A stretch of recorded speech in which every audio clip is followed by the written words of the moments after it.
말씀을 보겠습니다. 우리 요한계시록 22장 6절부터 21절까지 말씀입니다. 요한계시록 22장 6절부터 21절 저와 여러분 교독으로 읽겠습니다. 또 그가 내게 말하기를 이 말은 신실하고 참된지라 주 곧 선지자들의 영의 하나님이 그의 종들에게 반드시 속히 되어질 일을 보이시려고 그의 천사를 보내셨도다.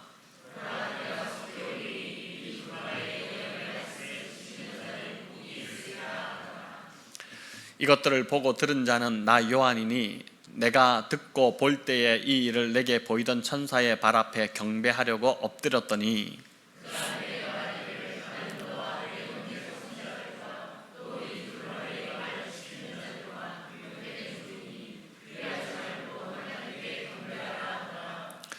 또 내게 말하되 이 두루마리의 예언의 말씀을 임봉하지 말라. 때가 가까우니라.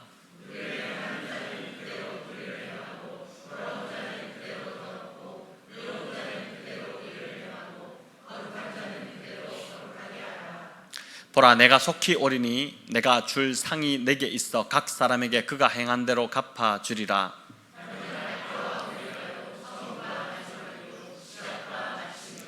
자기 두루마기를 빠는 자들은 복이 있으니 이는 그들이 생명나무에 나아가며 문들을 통하여 성에 들어갈 권세를 받으려 함이로다.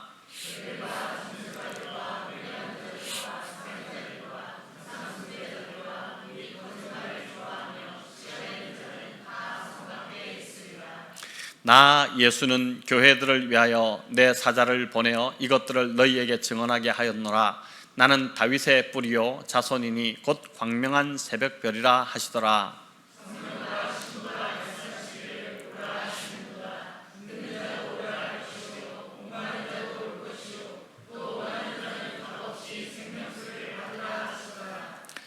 내가 이 두루마리의 예언의 말씀을 듣는 모든 사람에게 증언하노니 만일 누구든지 이것들 외에 더하면 하나님이 이 두루마리에 기록된 재앙들을 그에게 더하실 것이요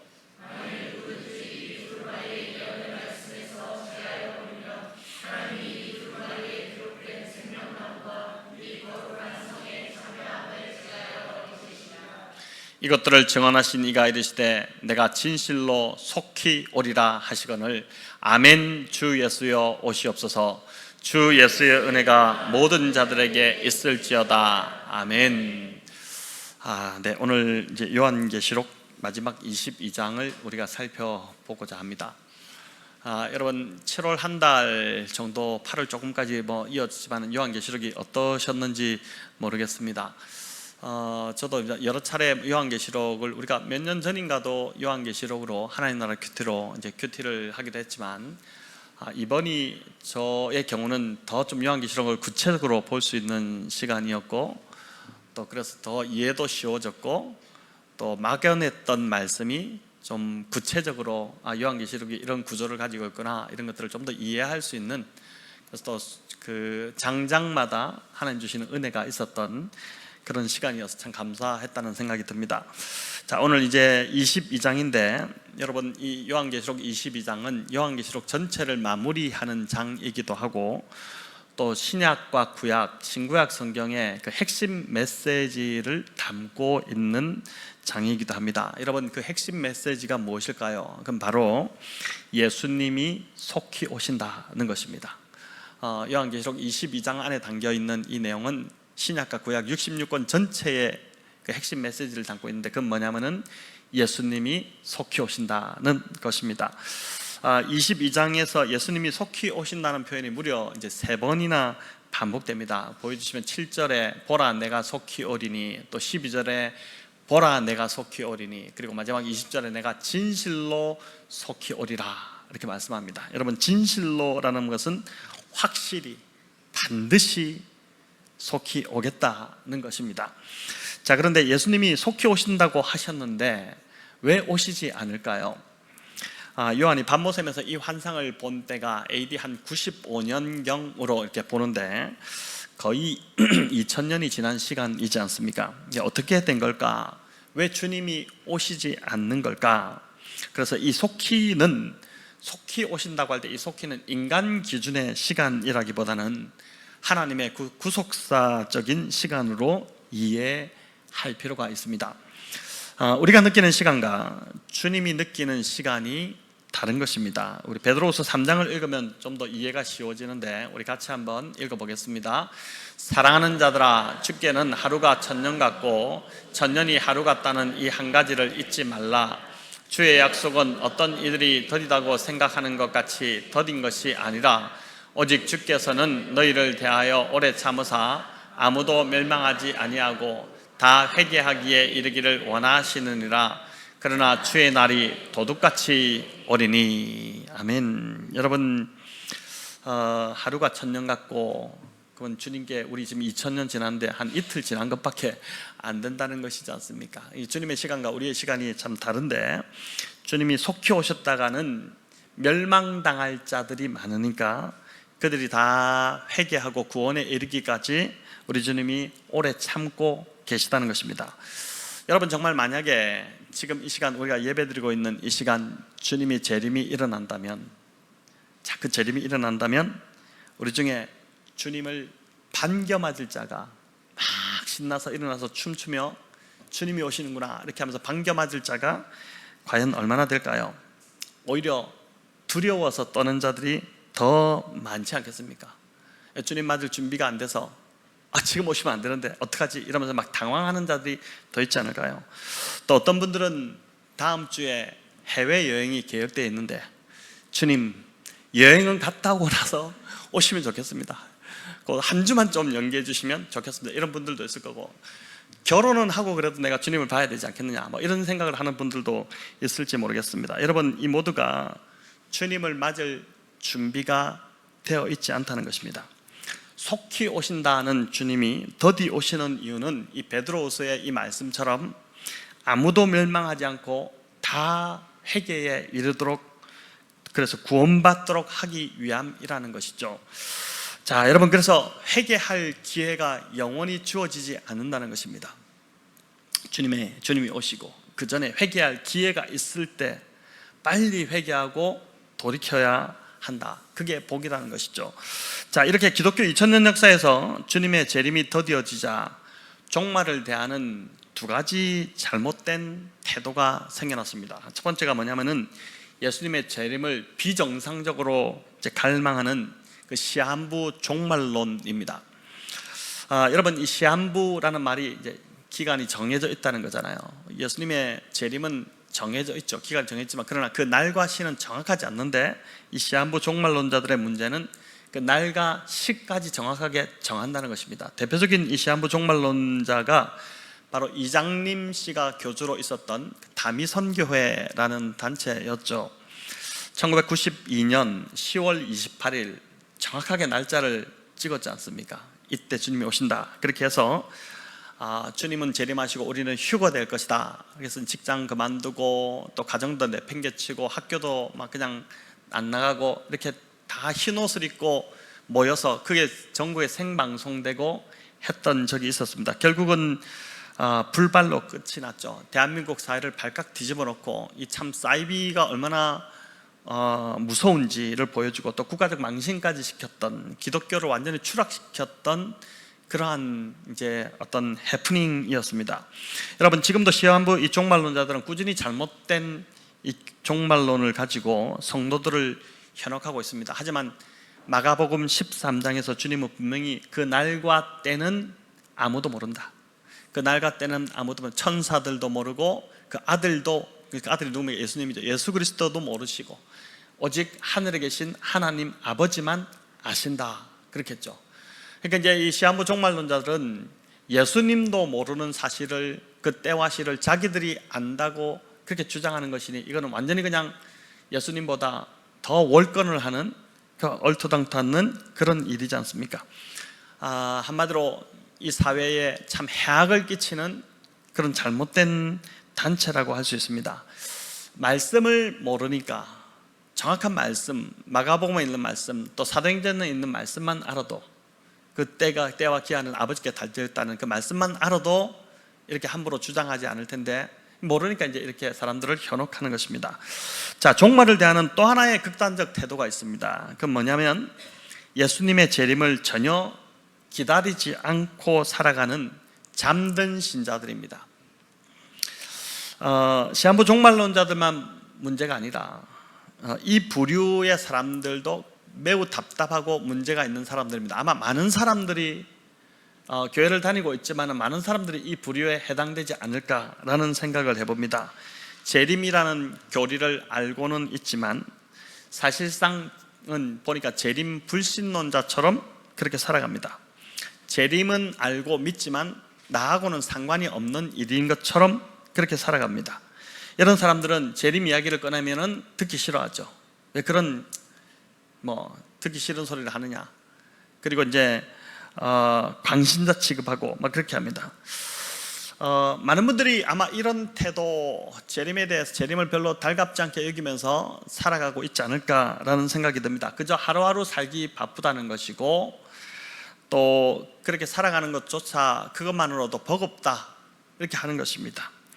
우리 다시 만나는 교회 그 한가족 교육 교재 이제 저하고 하셨던 분들 다 이제 읽었던 이야기지만 그 미국 시카고에서 한국까지 비행기를 타고 온다고 가정할 때 두 부류의 사람이 있다고 했죠. 한 부류는 시카고 시간을 그대로 유지한 채 비행기 안에 먹고 자는 자들이고, 다른 한 부류는 시카고에서 비행기를 타자마자 시계를 한국 시간으로 딱 바꿔버리고 이제 한국으로 오는 사람입니다. 이제 앞으로 한국에 와서 살 것이기 때문에 이제 시카고 시간을 버리는 거죠. 버리고 한국 시간으로 자기의 인생 시간을 다시 설정하는 것입니다. 그게 지혜롭다는 것이죠. 여러분, 우리가 이미 구원받았다면 지나간 옛 시대의 시계를 맞추고 살아서는 안 된다는 것입니다. 계속해서 옛 시대의 시간, 그 옛 삶에 우리의 시간을 맞추고 살아가는 자들이 교회를 다니고 예수를 믿고 있지만은 참 많이 있다는 것이죠. 우리가 시간을 다시 맞춰야 되는데 그건 우리가 이제 이미 도래한 하나님의 새 시대의 모든 것을 맞추고 거기에 맞춰서 우리가 살아가야지 그게 그리스도인의 삶이라는 것입니다. 여러분, 그렇게 종말의 관점에서 오늘을 바라보면, 그렇게 살아간다면 우리의 삶이 굉장히 많이 좀 달라지기 시작할 것입니다.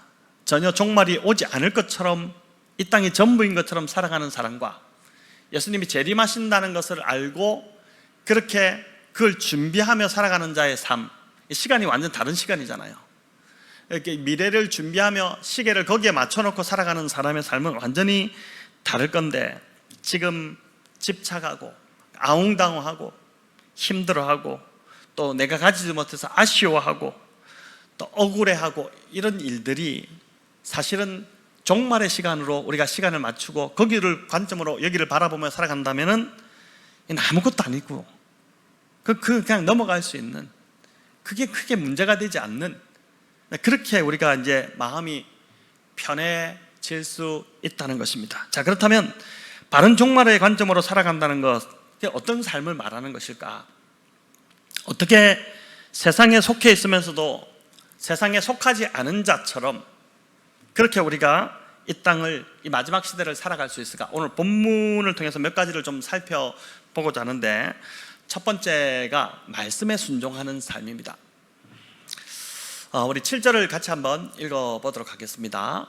보라, 내가 속히 오리니 이 두루마리의 예언의 말씀을 지키는 자는 복이 있으리라 하더라. 여기 말씀을 지키는 자가 복이 있다 이렇게 나오는데, 여러분 흥미로운 건 창세기가 첫사람 아담과 하와가 지어진 후에 바로 실패의 이야기로 시작하지 않습니까?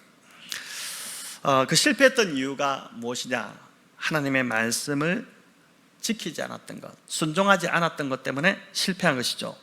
말씀에 순종하며 살도록 그렇게 지음받은 인간입니다. 근데 선악과를 먹지 말라는 말씀에 순종하지 않음으로 하나님과 단절되고 그 인생이 참 불행해지기 시작한 것인데, 그래서 보니까 성경이 끝나는 요한계시록 22장에서도 다시 한 번 더 말씀을 지키는 자가 복이 있다는 것을 강조합니다. 하나님의 말씀을 계속 강조하는데, 여기 보면 두루마리, 예언의 두루마리, 이 표현이 6번, 7번인가 이렇게 계속 많이 나와요. 그러니까 이제 마지막 22장을 끝나면서 다시 한번 강조하는 것은, 인간은 하나님의 말씀을 지키며 살아갈 때 가장 행복한 삶을 살 수 있다는 것을 다시 한번 알려주는 것이죠. 그런데 문제는 말씀을 지키고 말씀에 순종하는 것을 그 사실은 알겠는데 그렇게 하기가 말처럼 쉽지 않다는 것입니다. 자, 어떻게 순종할 수 있을까? 어떻게 우리가 말씀에 순종할 수 있을까요? 예수님의 본을 통해서 볼 때 순종은 오직 기도의 자리에서 가능하다는 것을 알 수 있습니다. 마가복음 14장에 보면 겟세마네에서 기도하시는 예수님의 그 모습이 나오죠.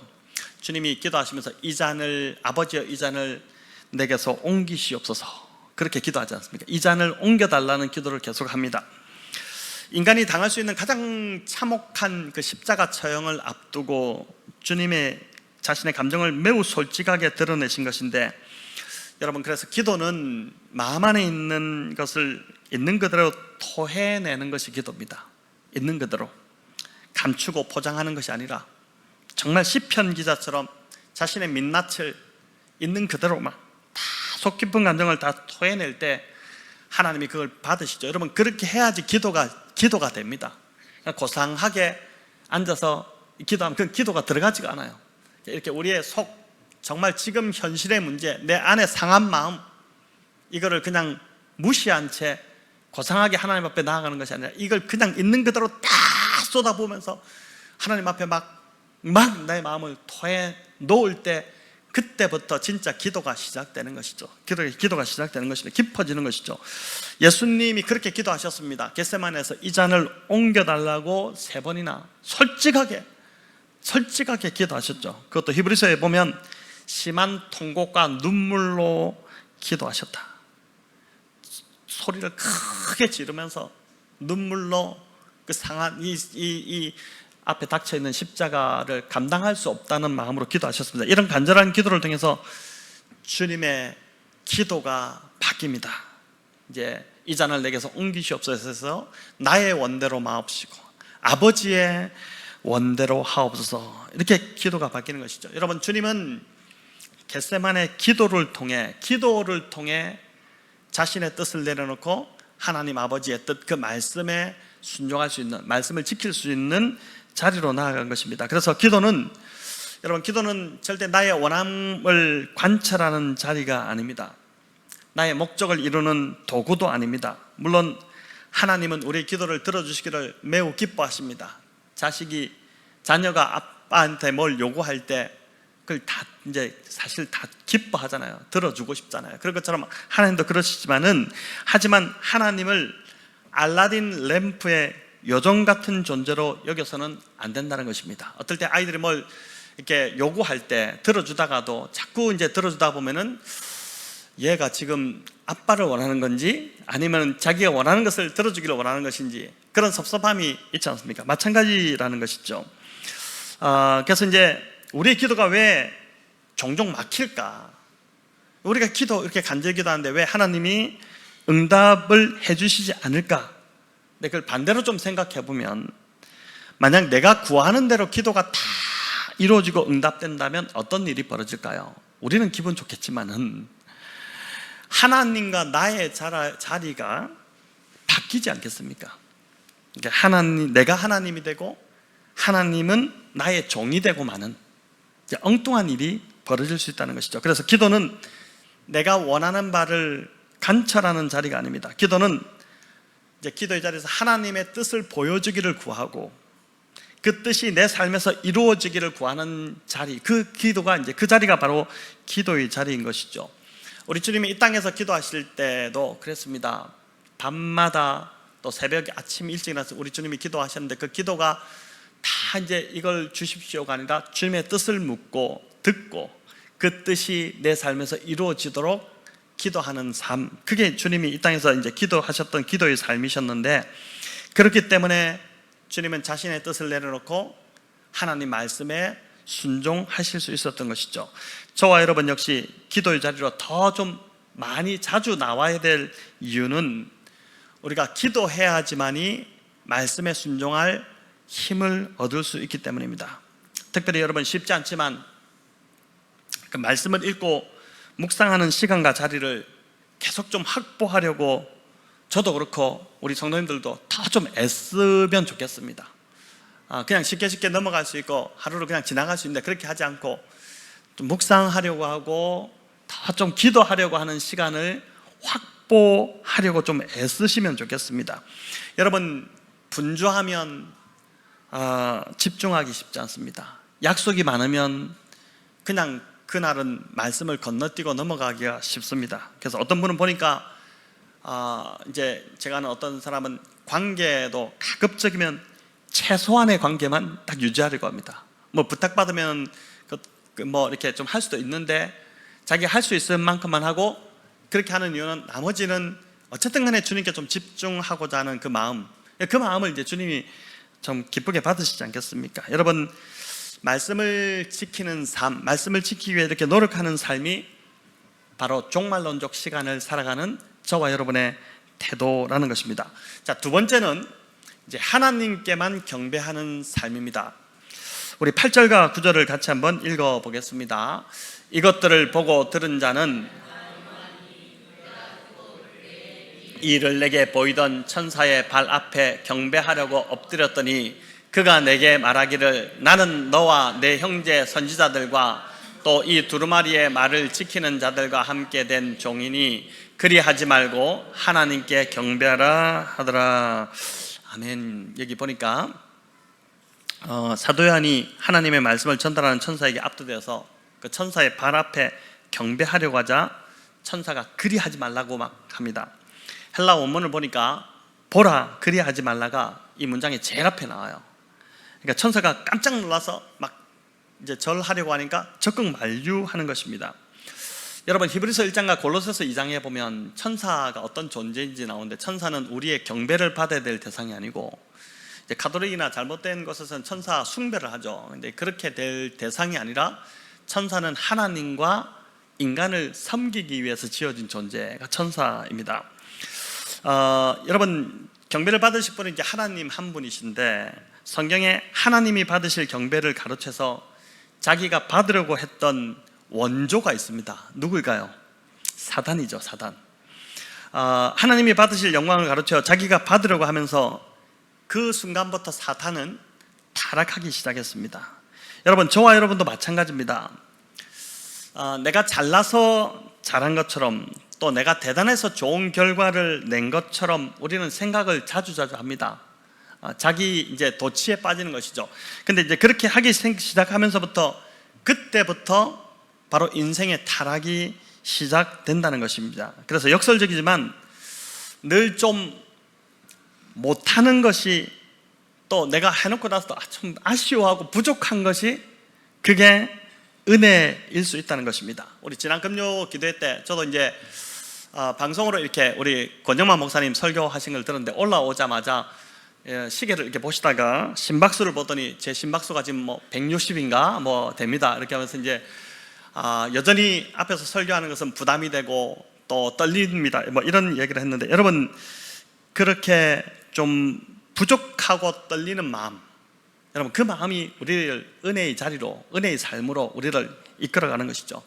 저도 매주 참 이게 설교를 참 힘들게 준비합니다. 제가 보니까 제 동기들 이렇게 통화를 해보고 이렇게 해보면은, 근데 대부분이 참 힘들게 준비해요. 쉽게 준비하는 분이 거의 없습니다.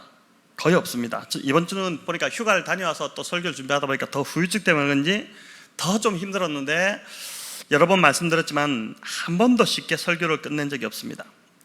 매주 설교를 준비하는 이 시간이 좀 표현이 그렇지만 거의 설교자를 반 죽여놓는 시간인 것 같습니다. 아마 설교를 하시는 분들은 대부분 다 공감이 되실 텐데, 하나님 도와주십시오라는 말이 몇 번의 계속해서 이제 설교를 준비하는 내내 나옵니다. 그 말이 계속 나와요.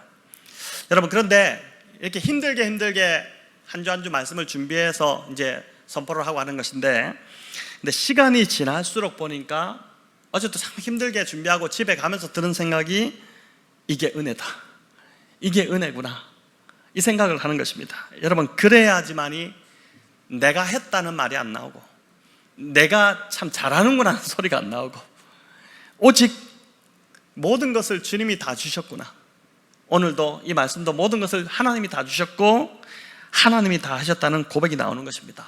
여러분 경배 받으실 분은 오직 한 분, 누구라고요? 하나님 한 분이십니다. 그래서 여러분 사람이 경배의 대상이 되면 안 되고, 우리가 칭찬을 하고 격려해 줄 수 있지만은 그것이 마치 그 사람이 이제 완전히 좀 이렇게 잘못되는 방향으로 가기까지 칭찬을 하면 곤란한 것이죠. 그리고 또 나 자신이 경배의 대상이 될 때 내 인생이 타락하기 시작한다는 것을 기억하시고, 오직 이 말세를 살아가는 성도 삶은 오늘 요한이 보여주듯이 하나님만 경배하는 삶, 그 삶이 말세를 살아가는 우리 성도들의 태도라는 것입니다. 자, 세 번째는 상급을 바라보는 삶입니다. 우리 12절을 같이 한번 읽어보겠습니다. 보라, 내가 속히 오리니 내가 줄 상이 내게 있어 각 사람에게 그가 행한 대로 갚아주리라.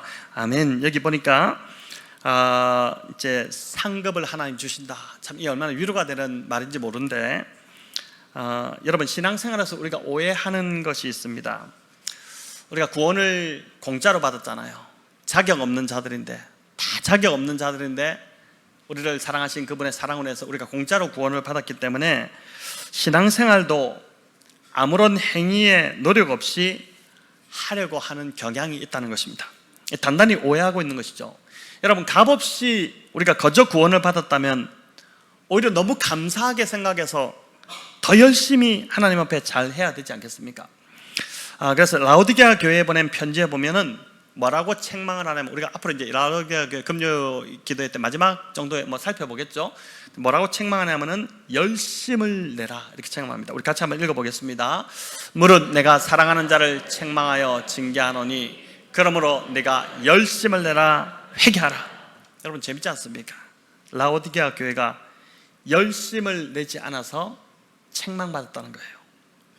저와 여러분 지금 신앙생활을 어떻게 하고 있으신 것 같습니까? 주님을 위해 정말 열심을 내고 계신가요? 주님을 위해 정말 열심을 내고 있는가요? 정말 자격 없는 자를 구원해 주신 그 사실이 너무 감사해서 주님을 위해, 또 주님의 몸된 교회를 위해 정말 열심을 내고 계신지, 아니면 나는 못합니다, 나한테 그 부탁하지 마세요, 나는 못합니다, 이렇게 거절하면서 그냥 그저 방관자로만 지내고 있지는 않으십니까? 여러분 주님은 주님을 위해 열심을 낸 자들에게 반드시 상을 베푸신다라고 약속합니다. 여러분 이 참 위로가 있잖아요. 그 상은 어떤 사람들이 말하는 그 세상적인 기준의 상이 아닐 것입니다. 면류관을 씌워줄 때 상급이 좀 모자란 사람한테는 그냥 개털 모자를 씌워준다, 뭐 이런 우리가 이야기를 많이 들었고, 또 뭐 맨션 같은 황금집을 줄 때 그 사람은 초가집을 주게 살게 한다, 뭐 이런 이야기인데, 그런 어떤 물질적 차원이 아닐 것입니다.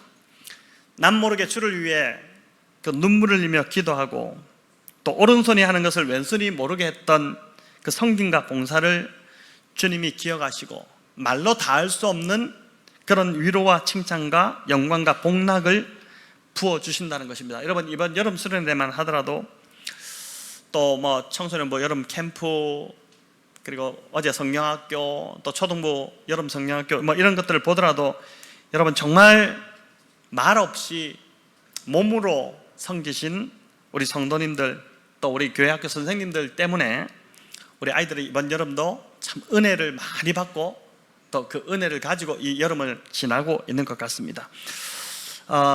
그 섬김을 우리 주님이 다 받으셨고 반드시 상을 베풀어 주신다는 것입니다. 어떤 분은 저 그냥 상 안 받아도 돼요, 천국 가서는 살면 되죠, 이렇게 말하실 수도 있겠지만 여러분 그런 차원이 아니에요. 이 상은 정말 우리를 위로하시는 상인데, 또 어떤 분은 보니까 경제적으로 참 어렵게 살아가지만 선교지의 영혼들을 위해서 참 어렵게 모은 그 돈을 또 무명으로 헌금하면서 기도하는 그런 분들도 있는데, 그 손길도 주님이 재림하실 때 칭찬하시면서 반드시 상을 베풀어 주신다는 것입니다. 오늘 12절 말씀이 그 약속을 하고 있지 않습니까? 저와 여러분 이제 교회를 섬기고 주님을 섬길 때 눈물 날 때도 있고, 또 억울할 때도 있고, 마음이 상할 때도 있지만 참 많이 있잖아요. 저도 참 그럴 때가 많은데, 그렇지만은 주님이 다 보고 계시다는 것. 어제 저녁에도 제가 이제 늦게 말씀을 마치고 집에 들어가는데 주시는 마음이 주님이 알고 계시다, 주님이 나를 아신다, 주님이 다 보고 계신다. 그 마음이 참 위로가 되는데, 여러분, 주님이 반드시 상을 베푸신다는 것을 기억하시고 어려움을 인내하고 견뎌내시기를 바랍니다. 바울은 이런 우리에게 위로를 전하는데, 고린도서 15장 58절을 우리 같이 한번 읽어보겠습니다. 그러므로 내 사랑하는 형제들아, 견실하며 흔들리지 말고 항상 주의 일에 더욱 힘쓰는 자들이 되라. 이는 너희 수고가 주 안에서 헛되지 않은 줄을 알미라. 아멘. 주 안에서 너희 수고가 헛되지 않다, 그 하나님이 아신다. 그 얼마나 위로가 됩니까? 여러분, 또 지금 여러 가지 섬김으로 섬기시면서 힘들게 오시는 분들이 있는데, 이게 보니까 말세가 될수록 신비한 체험을 강조하고 평범한 일상, 평범한 신앙생활을 무시하는 경향이 짙어지는데, 그런 것에 현혹되지 말고 지금 주께서 나에게 맡겨주신 그 일을 성실하게 감당하고 주의 일에 항상 더욱 힘쓰는 자가 되라. 흔들리지 말고 주의 일에 항상, 우리가 기분이 좋을 때는 하고 마음이 상하면 안 하고, 또 내 처지가 좀 나으면 하고, 상황이 안 좋아지면은 못하겠습니다, 이런 것이 아니라 항상 어떤 상황에서든 흔들리지 말고 주의 일에 늘 힘쓰는 자들이 되라. 그렇게 할 때 하나님께서 오셔서 상급을 주실 것이다, 상을 베풀어 주실 것이다, 그 이야기를 하고 있는 것입니다. 여러분, 이게 바로 말세를 살아가는 성도의 세 번째 자세라고 할 수 있습니다. 마지막 이제 좀 나누고 싶은 것은 예수님을 기다리는 삶입니다. 여러분, 요한계시록은 보니까 주님이 마지막 절 2절에서 내가 진실로 속히 올 것이다, 이 말씀하시고, 또 그에 대한 응답으로 아멘 주 예수여 어서 오시옵소서, 그렇게 이제 끝납니다. 다시 오실 주님을 기다리는 삶인데, 그 삶이 어떤 삶일까를 생각할 때 예수님의 초림을 한번 생각해 볼 수 있습니다. 여러분, 예수님이 처음 이 땅에 오실 때 그 초림을 기다린 자들이 있었습니다. 누가복음 2장에 나오는 안나와 시므온입니다. 여러분, 안나는 결혼하고 남편과 잘 살다가 7년 정도 되었을 때 남편이 먼저 죽음으로 사별함으로 참 불운한 인생을 살았던 여인입니다. 이제 이후에 안나는 84세가 될 때까지 과부로 살면서 성전을 떠나지 아니하고 주야로 금식하면서 기도하고 교회를 섬겼던 여인, 그 성전을 섬겼던 여인이 바로 안나라고 누가복음이 증언합니다. 늘 교회에 와서 살았던 것 같아요. 늘 교회에 와서 기도하고, 늘 교회에 뭔가 좀 부족한 게 보이면 또 그걸 고치고 이렇게 정리하고 이런 것들을 했겠죠. 여러분, 그 안나를 소개하고 있고, 또 시므온도 평생을 그리스도를 보기 위해 기다렸던 자였습니다.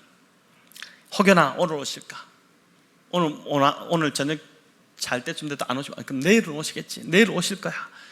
여러분, 이렇게 주님을 기다리는 삶, 이 참 쉽지 않은 이야기라는 생각이 들지 않습니까? 우리는 내일 좋은 일, 맛있는 거 먹을 거 이런 것들, 무슨 만남 이런 거를 기다리는데, 그게 아니라 주님을 늘, 이 시몬이 나이 들었던 노년의 시몬이 늘 주님을 혹여나 오늘 오실까, 내일 오실까. 우리 주기철 목사님이 이전에 그런 찬양을 지어서 또 부르기도 하셨지만은 이제 그렇게 살았다는 것이죠.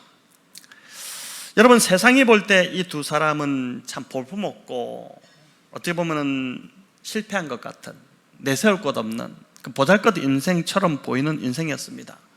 그러니까 세상에 말하는 성공과는 거리가 먼 인생이 이 두 사람이지 않습니까? 그런데 성경은 이 땅에 예수님이 처음 오셨을 때 그 어떤 사람도 아닌 안나와 시몬에게 스포트라이트를 비추십니다. 이 두 이름을 성경에 기록하게 하세요. 여러분, 이게 뭘 말하는 것일까요?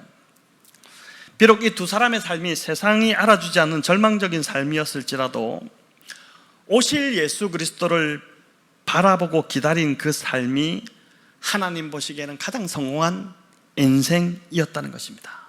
여러분, 안나가 성전을 떠나지 않고 기도하고, 또 시몬도 매일 성전을 오갔던 이유는 예수님이 오시기를 기다렸기 때문에, 오실 예수님, 그분을 기다렸기 때문입니다.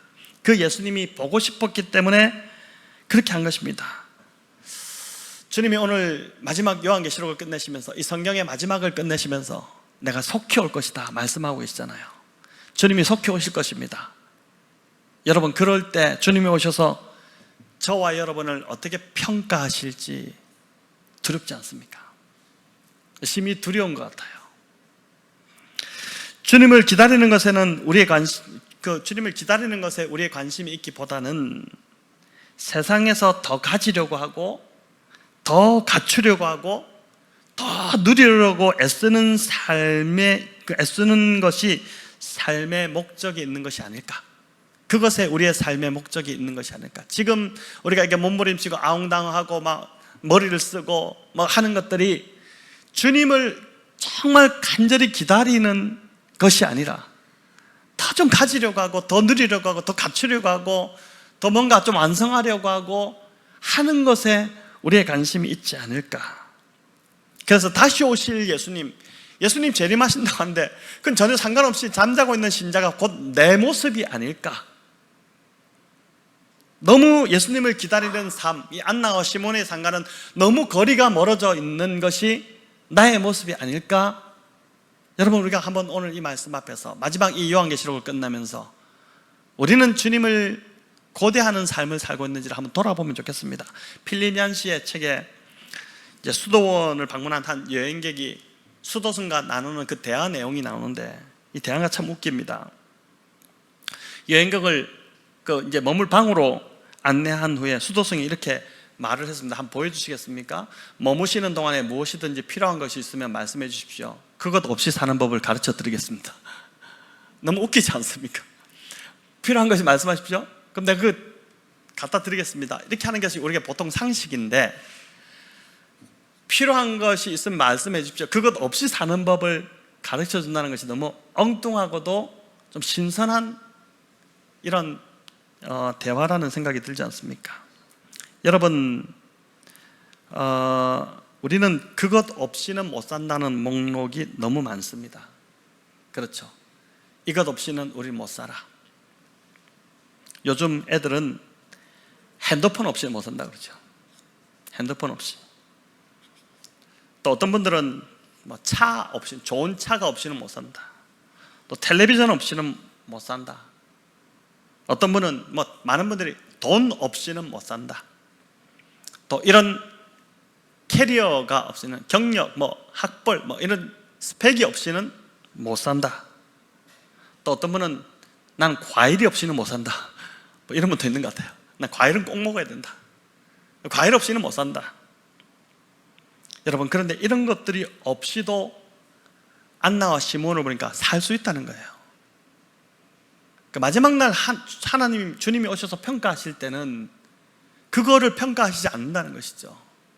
얼마나 주님을 기다리며 살았느냐, 그걸 보신다는 것입니다. 그래서 중요한 것은 이것 없이는 못 산다. 그 없이 살 수 있는 방법을 알려준다는 거잖아요. 이것 없이는 못 산다, 이게 아니라 그 입술을 바꿔서 주님 없이는 못 산다는 고백이 나와야지 그게 그리스도인이라는 것입니다. 다 없어도 되는데 주님 없이는 내가 못 삽니다. 이게 그리스도인이라는 것이죠. 여러분, 요한계시록을 끝내면서 주 예수여 어서 오시옵소서, 이 고백이 저와 여러분의 고백이 되기를 간절히 바라고, 이게 평생의 우리의 기도가 되기를 바랍니다. 여러분, 주님이 얼마나 좋으신 분이신지 오늘 17절 나오는데, 제가 이 원고에 없는 이야기지만 잠시 또 나누고 말씀 맺을까 싶은데 17절 성경으로 같이 한번 읽어볼까요? 성령과 신부가 말씀하시기를 오라 하시는도다. 듣는 자도 오라 할 것이요, 목마른 자도 오라 할 것이요, 또 원하는 자는 값없이 생수를 받으라 하시더라. 오라라는 표현이 나옵니다. 주님이 올 것이다 했고, 주님이 또 우리에게 오라라고 하죠.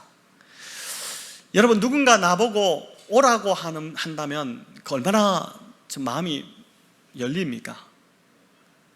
어디 이제 내가 어렵고 힘들고 막 지치고 이럴 때 나한테 와, 내가 해결해 줄게. 나한테 오면 돼. 나한테 오기만 하면 다 돼. 우리 아이들이 엄마 아빠한테 와, 해결해 줄게.